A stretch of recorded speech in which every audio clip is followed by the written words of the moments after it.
welcome to the fourth episode of the Nonstop Podcast with Pooja. With me as my fourth guest, I have the very lovely Chloe.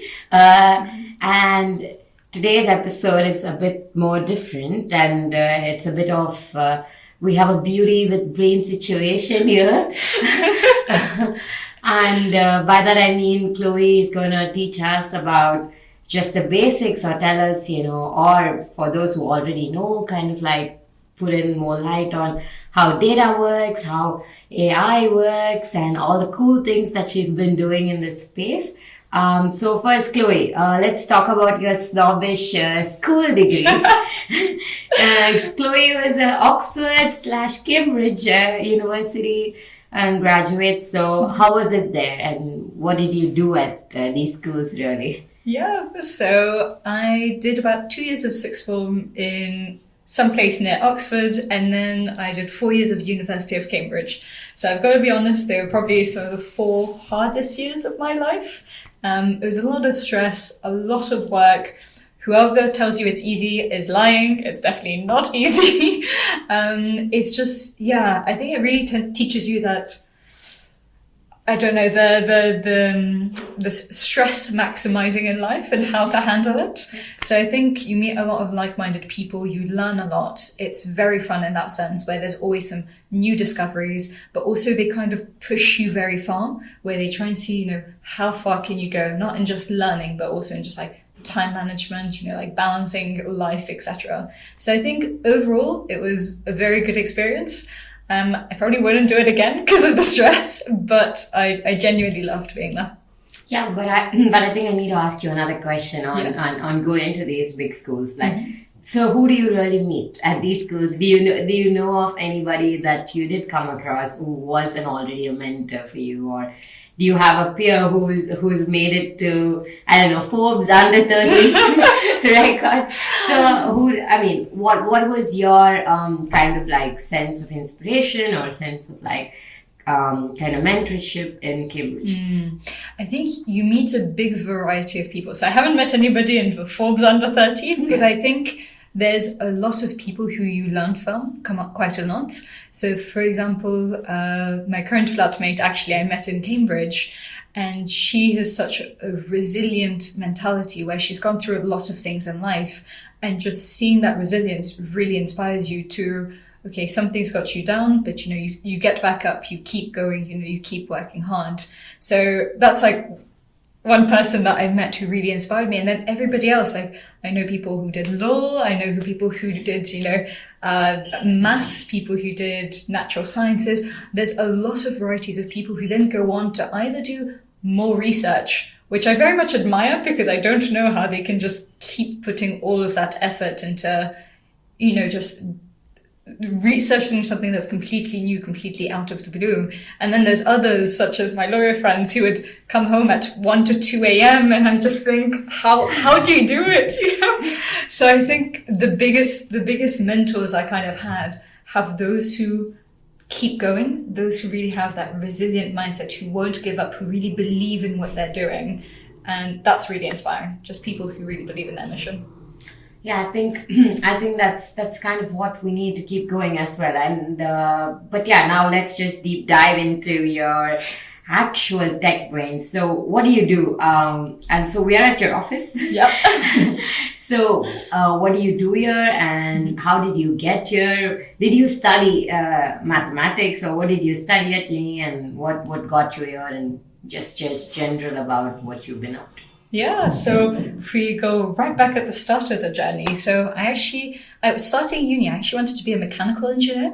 Oh. So I thought, what, I love space, but I don't really like the astrophysics side of it. I really liked the, more of the building of the space shuttle. So I was like, I'm going to become a space engineer, so I want to do mechanics. And in my first year of university, I was like, nope, that's not for me. That's not what I wanted to do. So I kind of switched over into information and electrical engineering, which is still quite different to what I do now, because now I do programming. And so in the whole course, it was a lot of maths, it was a lot of theory. And in my third and fourth year of university, I really thought, I want to do something that's more applied. I really want to see what I do being used on a daily basis and something coming out quite quickly. So, not waiting 10 years for something to come out, but more waiting a few weeks. And so that's when I got into the software engineering side of things, where there's really that development of websites and apps, which is what my company currently does, and you deliver it quite quickly to the wider public. And so my company now, that's how I kind of came here. Their name is Thedo UK. So they work on mobile app development. And right now we're expanding into data as well. So what usually happens is you have people coming towards us where they're like, oh, we have this idea of something we want to do. Or we go to them and we're like, oh, we think there might be a gap in the market in what you're doing. And we kind of build the tool for them. We build the project for them. And I love that aspect of, going from the ground up, where you start from basically nothing up into something which is then released into production, and you can see like people using it, and it's amazing. So my current job here is, yes, I'm a tech lead, software developer, and a data engineer. You can tell it's a consultancy because I have multiple things in the title. But yeah, work on a huge variety of projects, which is quite fun. I think all of this sounds pretty profound, and I just wanted to like deep dive into what really goes behind. I mean, from what I understand, that you deal a lot with data, you deal a lot with numbers. Yeah. So I mean, for a fresher to just understand how artificial intelligence work. I mean, data is a subject that again we can keep talking about, and it's very evocative and. Now everybody is like, especially in the legal field, there's a lot of regulations on artificial intelligence. Maybe even 2 years ago, artificial intelligence was still a very, narrow subject. People are still conservative about using it in their day-to-day life. And today, if I ask anyone, they'll be like, yeah, of course I use ChatGPT. So how does it work for you? What kind of tools do you use? Do you ask ChatGPT any questions? Tell us a little bit about more on that. Yeah, of course. So I think it's quite interesting because I remember when I first got into data, I asked exactly the same questions. Where I was like, what tools should I be using? What should I be, building my data platform with, etc. And I came across someone who was a bit more, he'd been in the field for 10 years. And he told me, honestly, don't look at the tools, because tools become outdated very quickly. So everything that you see in the data environment, like, yes, you might be using, X tool to do some integration, Y tool to do some visualization, etc. Those tools might not be there in 5 years. So the biggest thing to get started is try and understand what is it that's happening underneath the surface. What is this movement of data? What are these transformations that are happening? Which services communicate with which? It's really important to understand the theory first before you use the tools. Because if you understand the theory, you know how the tool is being used, why it works, and also how to optimize it. So it's the same thing with ChatGPT. Of course, I use ChatGPT in my day-to-day work. But the biggest thing with using ChatGPT is understanding the response it gives you.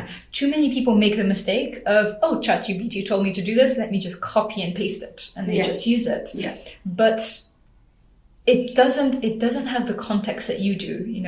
Us as individuals, you'll have a lot of law expertise. I'll have a lot of data projects I've worked on. So you have a lot more context on the response. So ChatGPT should definitely be used as something that will help you, but it shouldn't be a replacement for your job.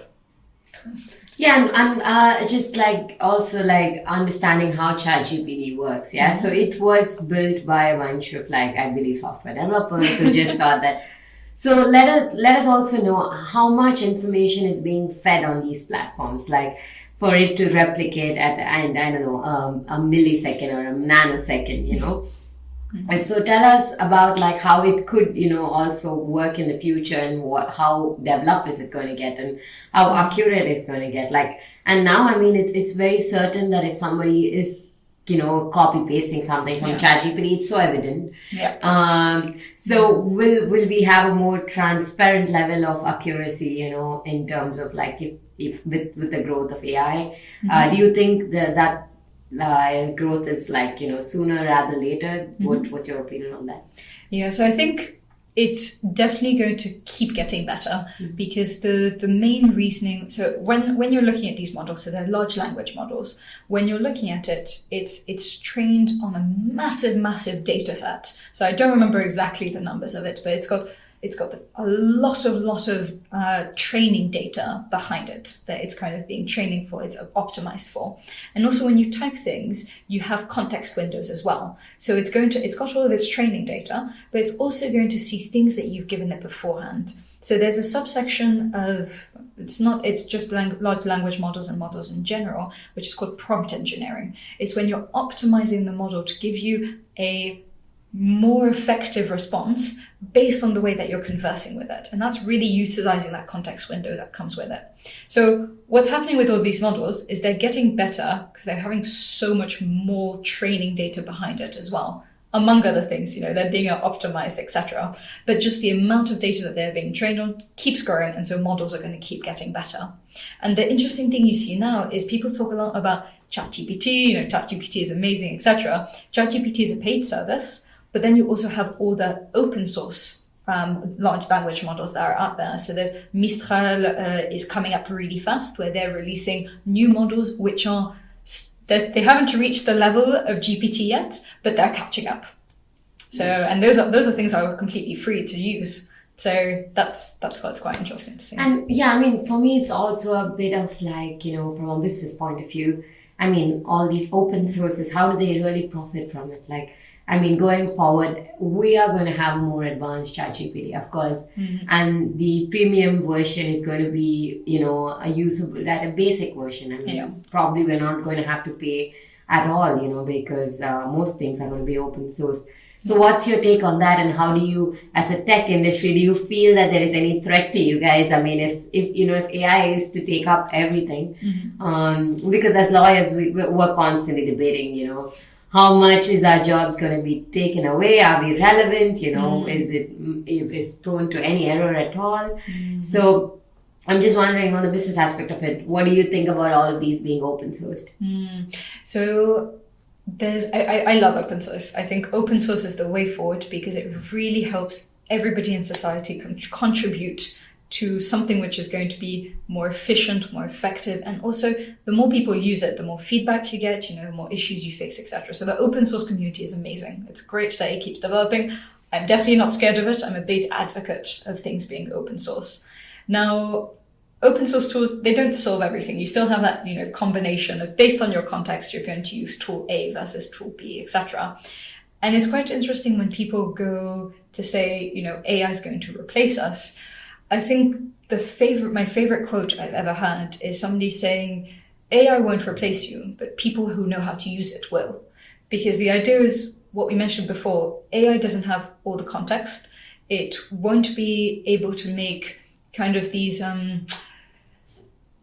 sometimes it was, so when in that talk I was showing ADR, so architectural decision records, where you have multiple criteria that you're going to compare different tools against, and you have to have that critical evaluation of, okay, X is better than Y. Yes, we can make all of these like AI models get better, give better answers, etc. But they're still not going to have, the wealth of experience that you yourself have seen at previous time, and they won't be able to say, okay, no, this part is wrong because based on this context, I know that this person feels strongly about this, and therefore my client's going to accept it. They don't have that complex context behind the answer that they're giving you. I don't know if that actually answers the question because it's so convoluted, but I think overall, my thought is open source is great. It's the way we move forward. It's the way that research keeps progressing and things keep improving. AI will make our jobs easier. It may replace certain very manual, very automatic jobs, but it won't replace all jobs. Yeah, I think the paradox you've answered the paradox. Yeah, I'm sure we can take your words and write it in a dissertation, but I will not hold you on it because it's open source to it. Yes.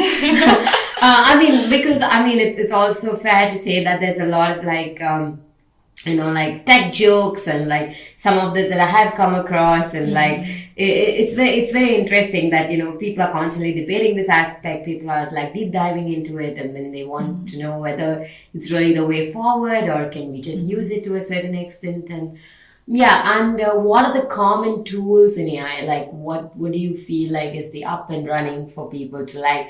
I mean, just for them to simply access it. I mean, of course, not the software developers, but in a day-to-day life, what do you think are the more prominent AI tools? So I think a lot of them are popping up, but they've only popped up in the last year or two, for example. So ChatGPT is the most common one that people usually use.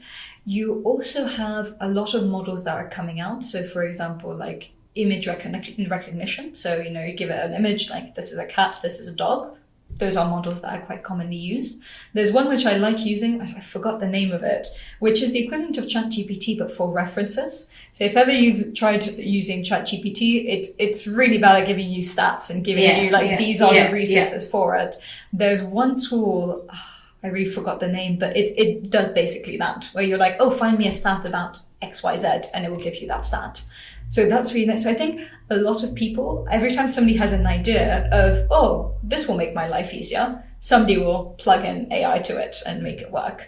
So I think that's quite the fun part to it. And what's your favorite tool? That's a good question.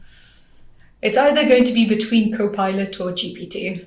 I think probably GPT, because I'm a massive introvert. I'm notoriously bad at writing emails. And so it really optimizes that part of it. So I think the good part with GPT is I can hide the fact that I'm a massive introvert.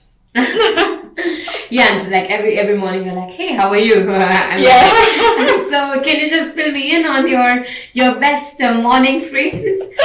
Tell us, what is Copilot for those who do not know what Copilot does or what Copilot is? Yep. So there's this GitHub Copilot. The idea is Copilot is being thrown up about everywhere, but on the GitHub version of it, the idea is it helps you trying to make this as least technical as possible. It basically helps you write your code, let's just say. So it's going to have the context of your code base. Of course, it's all in a safe environment. It's private. It's not going to be used to train models that another person can use, but it's very much that safe environment of, okay, I'm going to auto-generate your code based on what I've seen, based on what I think you're going to want to do, etc. So it's basically plugging in ChatGPT, but for developers. Okay, I think that's pretty cool. I mean, I would like to have, of course, we use ChatGPT to some extent in our legal professions as well, but not to an extent where I believe Copilot has been, stretched and organized and crafted to perfection for you guys. Maybe there's going to be a Copilot for lawyers. I hope so. Or to complete all documents. I hope so. But it's just really interesting to just learn about these AI tools and what it could do. But going back to what you were mentioning at the beginning of this conversation, that you said that you work in a sphere where instant gratification is what got you here, and you like to just deliver things. So what exactly do you pivot to your clients, and do you develop apps for them, or do you just work on a certain aspect of things? What really is the scope of work? So I can't say anything specific because of all of the NDAs, but let me think. So we've done things across, my very first project was an e-commerce platform. So it was very fun because it was building a website for kind of somebody who had actually raised their own funds to bring this platform out. So that was built within the span of 6 weeks, which was quite cool. Wow. That was really fun. Yeah. We also had kind of a project to do with more warehousing. It was like a warehousing management system. So it was full stack, but it was internal to the company. It wasn't more user facing. So external user facing to the company itself. So that was quite fun. Also, I think the biggest project I had was a 1-year project on an airline backend migration. So they were migrating their whole system into a more modern stack. And I was working on the payment system. So I was migrating over the payment system from their old kind of monolith C# code base over to kind of the brand new serverless TypeScript code base. So that was quite fun. And right now working a lot more on data. So my last one was building a data platform to help optimize some management and also enable the company to add AI on top of it. And my most recent project is a kind of a data audit. So I'm currently looking at their architecture, trying to see, where can I optimize? And this is in the food industry, actually. It's quite interesting. Wow. The only question that I can think of in converse to all that, exorbitant data that you're giving me is that, most often, in Dropbox or like in Drive or any storage platforms, we kind of like, even if we get an unlimited subscription, it's only unto a certain extent. Mm-hmm. Do you believe that this can be solved with AI? Because I'm sure there's cloud and everything is there to an extent, but is there something that you can assertively tell that, okay, this is infinitely going to be available in terms of storage and that can be done with AI? I think AI isn't the end-all solution to kind of everything that's out there. So I think it will never solve a problem completely, because for storage you still need a physical server somewhere which is going to store your information, and that costs money because it's electricity, you need to have those servers running, etc. There's always a cost associated to it. Now, the thing that's where the use of AI could help is more to do with optimization. So it's kind of, sometimes you've got a file in your drive you haven't touched in 10 years. Do you still need it? Probably not. And at that point, you won't necessarily need AI to it. It could just be, a simple analysis of what was our oldest folders, what's the biggest folders as well. I think Google does that quite well, where they're like, oh, these are some massive folders, maybe you should throw them away, etc. But there is that optimization where AI could contribute, I don't even know if this already exists or if it's an idea of a product, but where it could do a balance of, okay, when was the last time you accessed the folder? Is it similar to other folders that you've accessed before? Could you need it again? No, in that case, should I throw it away? So I think AI can help with optimization, so reducing costs, but it won't eliminate costs altogether.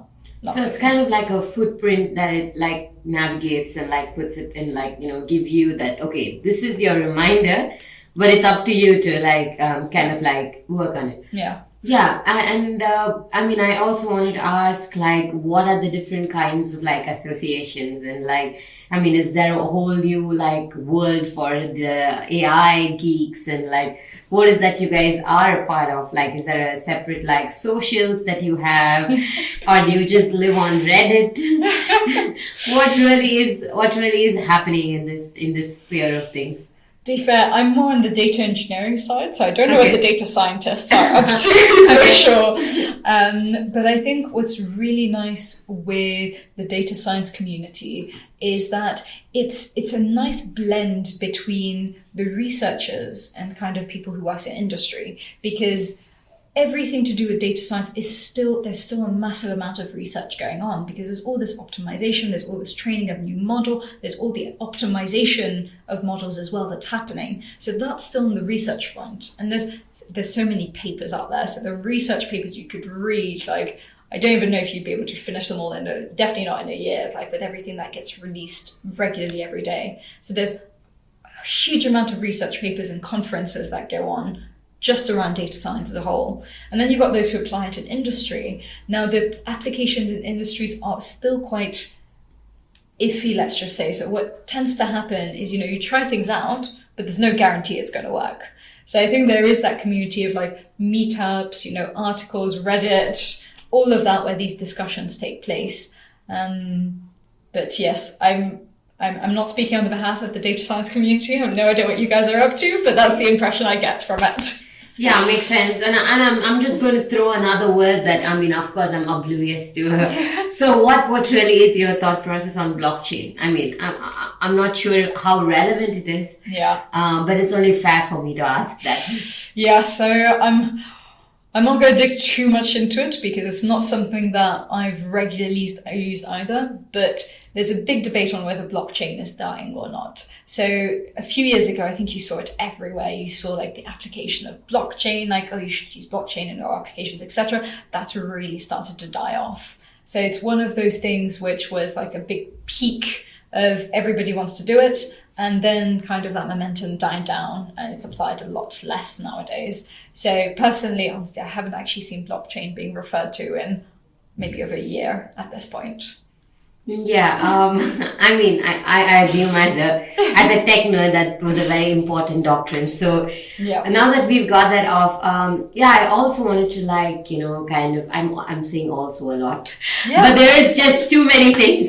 It's like a network of things that I have to ask out. So in terms of just regular understanding of how data works, what would you say in very simple terms or words? So to just kind of give a preamble to that, people often think that data solves everything. They're like, what if I apply data, my problem's not going to be solved. If I apply, data will just appear, data is there, etc. So the analogy I really like to use is data as a river. So there in a river, you have the source, you've got the river itself. The river might branch off into different directions. There might be fish in the river. You have to go fish them. There might be other things in the river that you can use. Like there's also, if you take water from the source, you might be able to drink from it. All of these different cases, the river can be used for something. So firstly, the river has to have a source. It has to originate from something. Same thing with data. It needs to originate from something. You can't make data out of nothing. So that's the first thing to it. Then you've got the river itself. So you can potentially deviate the river. You can split it off. You can make canals. So that's where, you're utilizing your data. You might be transforming it into something. You might be branching it off into different domains of your company. Maybe, I don't know, you've got, let's take the airline example, you've got the payments, you've got, the customer acquisition, you've got all of these. They might be wanting different parts of that data stream. Then you've got, there's fish in the river, you want to go fishing. You actually have to do something to extract that information and turn it into something useful. Or, I don't know, maybe you've got like a mill that's also using the water, etc. So the data's there. The data can be split into streams, but then you have to actively use that data for something. So that's kind of the data visualization aspect of it. Or you might even have some transformation into something that's useful. So to summarize, river analogy, source, splitting into different domains, utilizing it for something else. Data, source, different domains use that data. There's that transformation, so the extraction and transformation, and then there's the visualization aspect of it. So that's kind of the analogy that I like to use. I think that was a very, very flowing analogy, if I may say so. Also, I'm just curious in terms of how, privacy is a huge thing in today's times and world, and not just personal privacy, but also data privacy. Yeah. And so what do you think in terms of so much open source tools being out there, or just open source access and AI tools which are easily accessible?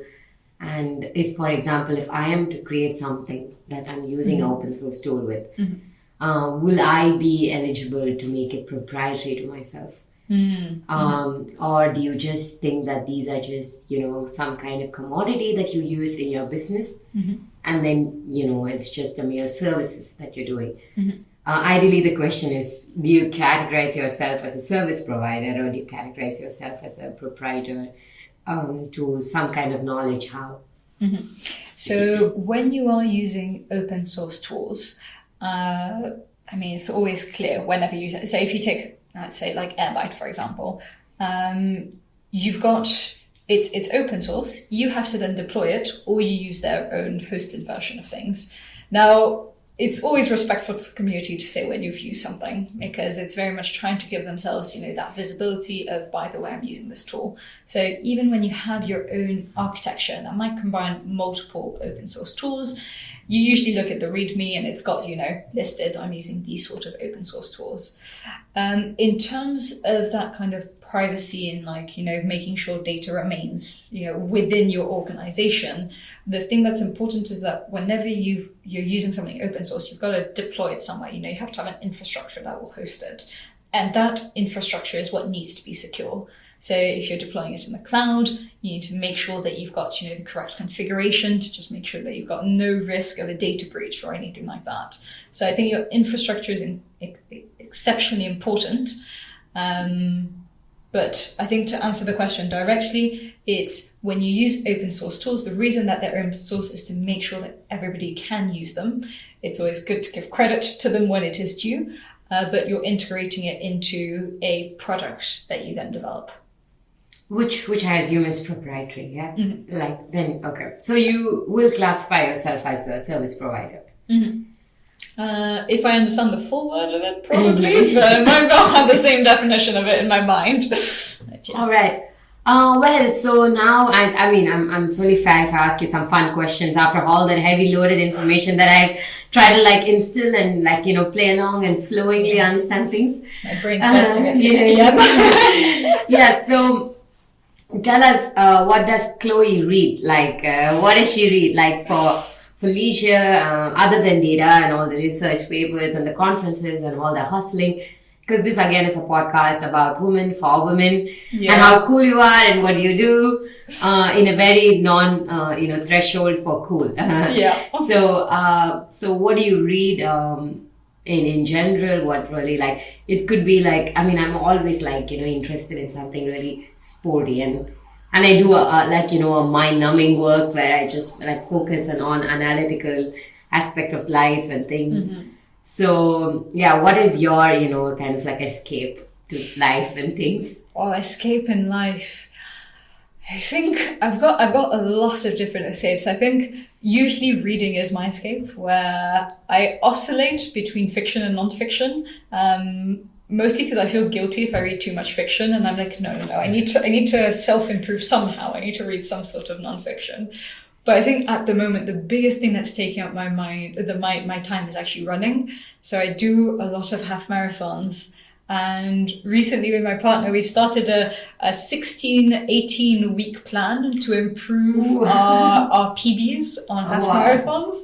So according to the guide, according to the book, if I stick to this 18-week plan, I should hopefully be able to run a half marathon in an hour and 45 minutes. We're going to see if that's happened. I don't know how much I believe in it, but we'll see if sticking to the process hopefully works. You've collected a lot of data on that, yes. So I'm sure it will fall in place. So you are into running, and I assume, are you into any run clubs or? I wish. I think the problem is just finding the time. Yeah. It's like by being busy all the time. It's like either you find it in the early morning or in the evening. In the evening, you're so tired when you get home.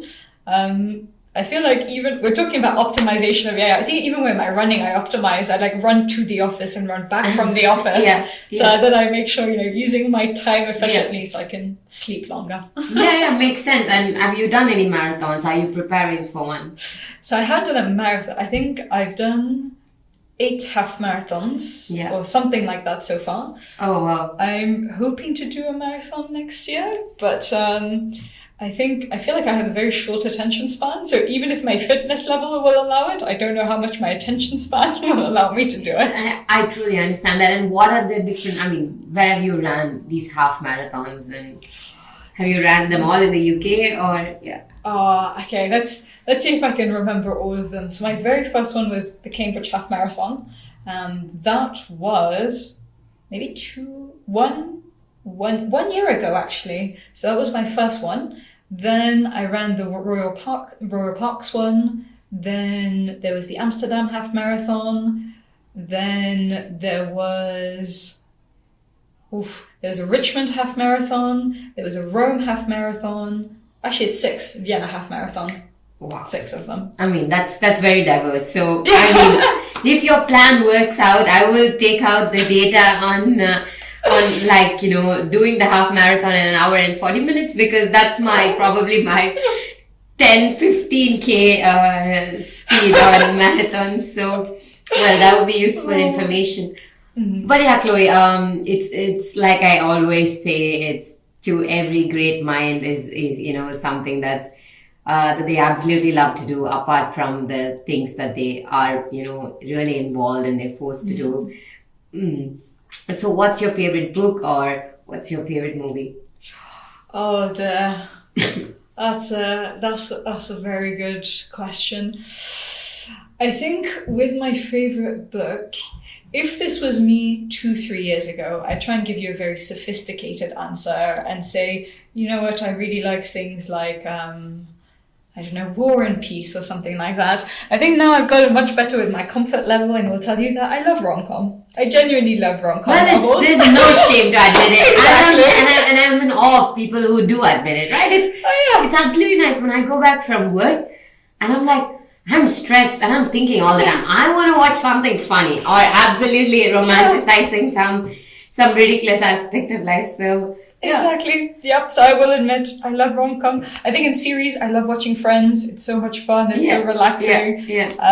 But I think years ago, I'd always feel so self-conscious when I admitted it because people always expect you, I think especially in Cambridge, people always expected you to say some sophisticated book that you're reading. And I'm like, no, I just like, the minimal thinking. Like famous physics or quantum science or something like that, Yeah. So what's your favorite rom-com? So I love books for sure. I always forget the name of I always forget the name of the writer. She's the one who wrote Bridgerton. Okay. But I think it's Julia Quinn. But I don't think her best books were Bridgerton. She has some much, much better books than that. I highly recommend, if you think the series good, the books are even better. Okay, so you gave whoever is listening a scavenger hunt of there is more than Bridgerton with this author. So maybe we'll find that out. Exactly. But so Chloe, with that thought, I would like to say that I hope that you live in your rom-coms, but create more data and do more artificially intelligent things in your life. And I wish you all the very best. This was an excellent session, and I hope those who are listening learn something about data, something about AI tools, and they will, have their own use in their own way. But it was lovely chatting with you, and I wish the very best for your half marathons and everything else that you're doing. And thanks for joining me. Thank you so much for having me. Really enjoyed it. Thank you. Bye. Bye.